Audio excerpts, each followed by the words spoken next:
All right, music fans, welcome back. Harmless Dave here on the Harmless Dave channel, talking about real music and doing it in real time for a few real people out here, just like you and just like me. So, Steve Perry talks. Holy crap, Batman. That's right. When Perry talks, I listen and I report. I report and you decide. All right, so Perry talking to the LA Times about his duet with Willie Nelson and other topics. I'm going to skim this article. There's actually a lot to digest here. And some of the stuff the reviewer might not know about, like who actually wrote the song faithfully. But anyway, let's dig into this a little bit. They're talking about Steve Perry's grandfather, who had two dairy farms. And these are all notes that you can take, right? Take notes on this. You know why? You know why you need to take notes? In case I speak poorly or I leave out some details. You could say, no, Dave, Steve Perry's grandfather actually had two dairy farms, not one.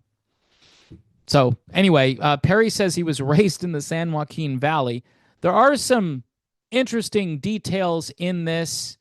We learn that faithfully, according to the guy, August Brown, who's writing this, is Journey's finest high lonesome ballad. Now, when I think of faithfully as a high lonesome ballad, the way it was recorded originally, I gotta say not so much. Although, again, like I've said in other videos, faithfully apparently was written almost like a country ballad.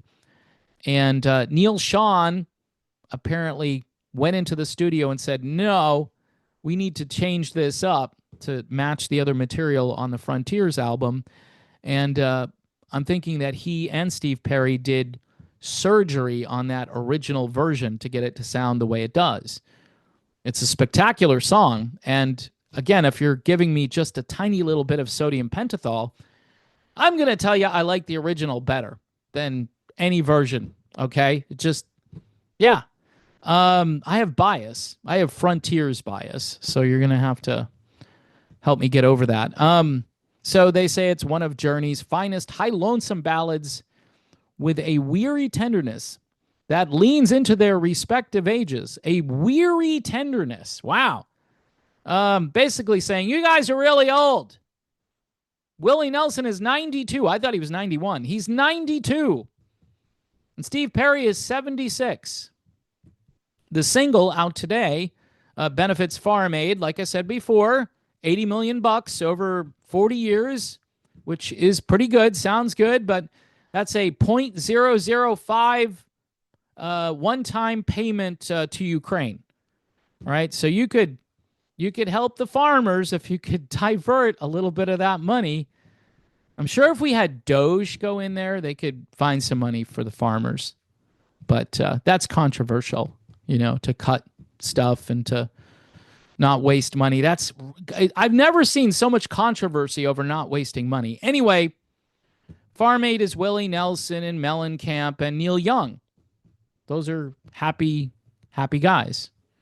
And they all seem to vote in a particular direction. Hopefully Perry has never been overtly political. So I'm gonna spare Uncle Dave from the wrath, or Uncle Steve, the wrath of Uncle Dave. The Times spoke to Perry from his San Diego area home. So again, if you're taking notes, here's notes you should be taking. Steve Perry's house is near San Diego, and his grandfather had two dairy farms. Okay. Perry will talk about Teddy Swims. Who was hanging out with Teddy Swims? Neil Sean. Remember, Neil Sean did some stuff with Teddy Swims. So, hey, there's your reunion point. Perry and Neil Sean backing up Teddy Swims, who apparently at times does sound like Steve Perry.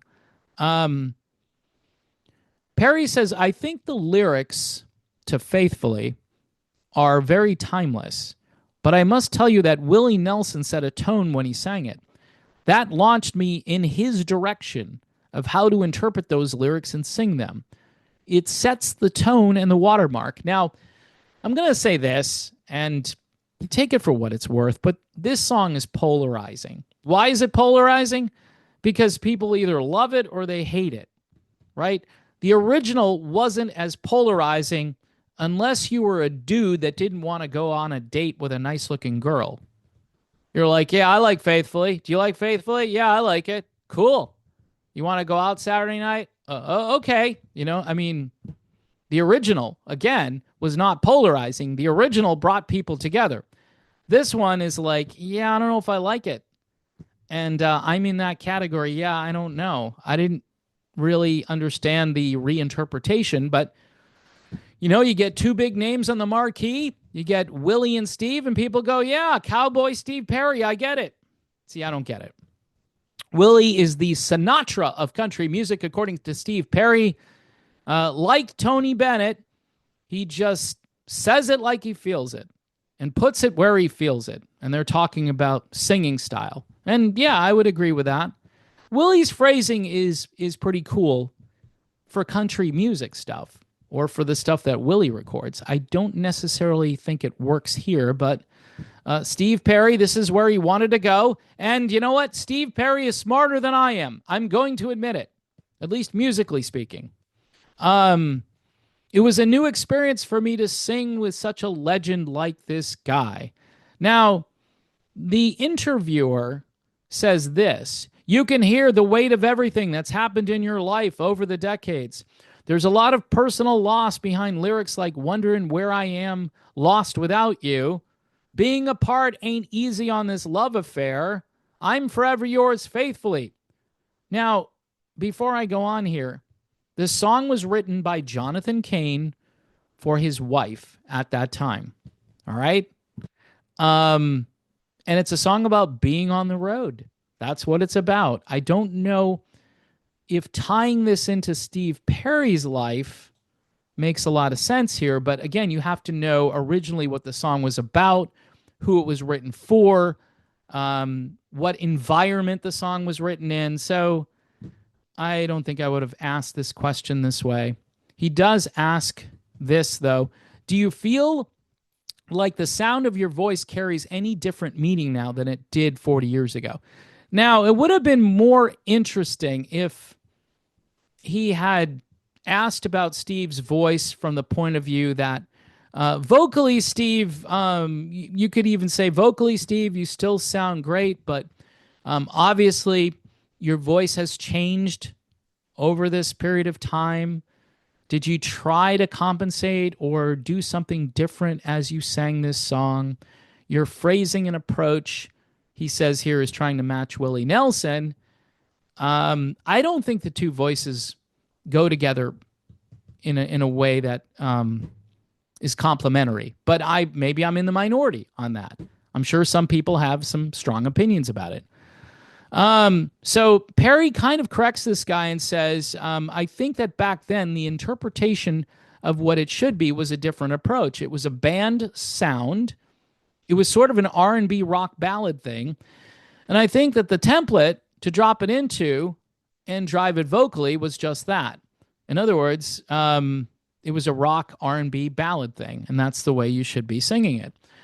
This one is completely the other way. Whether wherever Willie goes, it is so definitive that you would be silly not to drop in there with him. So Perry basically saying, I want to sing it the way Willie is singing it. Okay, so they're talking about Dolly Parton. I don't want to talk about that. They talk about Kelly Nash. You famously spent decades out of public life after leaving Journey. But at the behest of your late partner, Kelly, you eventually recorded a solo album, Traces, in 2018 and put out some Christmas records more recently. Does being in public feel easier now than it did, say, a decade ago? Now, for people looking to see more of Steve Perry or Steve Perry out on tour, I think this, at least for the time being, is going to kind of squash any of those possibilities in the short term. He says, this is an interesting question. I think I really do enjoy the solitude and privacy that my life has right now. Translation, no. It's not easier for me to go out in public. Although, Remember, Kelly did not want him to become a recluse again. And he's reverted back a bit.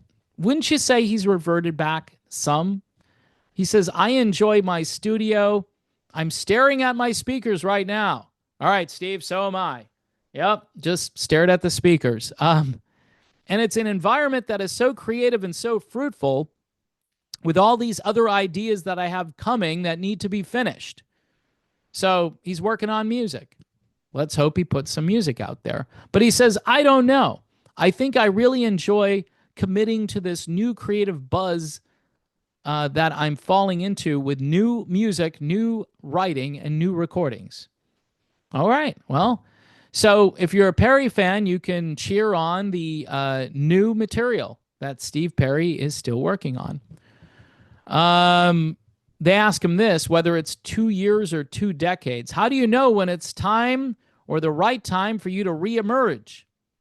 He says, I think the emotion just came back to me to write and sing. I wasn't quite sure it was going to, because I had worked so hard for so many years touring and writing, and that's when I left Journey. I didn't even know I needed a sabbatical. I just took one. Then music returned to my soul. Now, this is a bit of a different narrative than Perry was doing, was saying back when Traces came out. Remember, he had lost the passion. And he said something about re-entering the atmosphere and the heat shields and all that stuff. And now he's basically saying, I just took a sabbatical. Didn't know I needed one.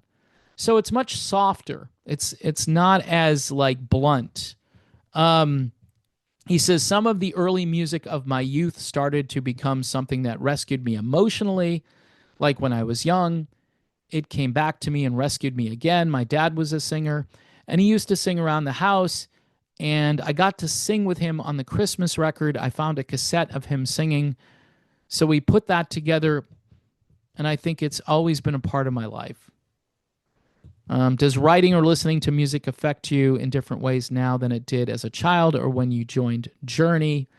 Here he talks about a new singer by the name of Leon Thomas. Whether it's the Beatles or Led Zeppelin, songwriting is the most important thing to me. When I hear him sing, this is Leon Thomas and his song Answer the Phone, it just resonates with what feels right. Because the songwriting he's doing, it's an honest emotion in the lyric. And he kind of reverts back to the connection with country, growing up in the San Joaquin Valley with the Everly Brothers or Willie. There's just a certain believability to their performance and songwriting that I've always reached for, no matter where I was. Now, he talks about Teddy Swims, a guy who worked with Neil Schon. It does seem like there are some young guys like Teddy Swims or Benson Boone that are drawing from your vocal style. Do you feel like young singers today are rediscovering the pleasure? Funny how he used the word rediscovering. The pleasure and nuance in the way you perform. He says, I can't attribute it to anybody saying, I think I like this guy, Steve Perry, but I'll tell you what, when Teddy Swims is singing Lose Control, when I first heard that, I had to pull the car over. The track is fantastic. His vocals are fantastic. When he sings or when he hits that singing control, he sounds like you.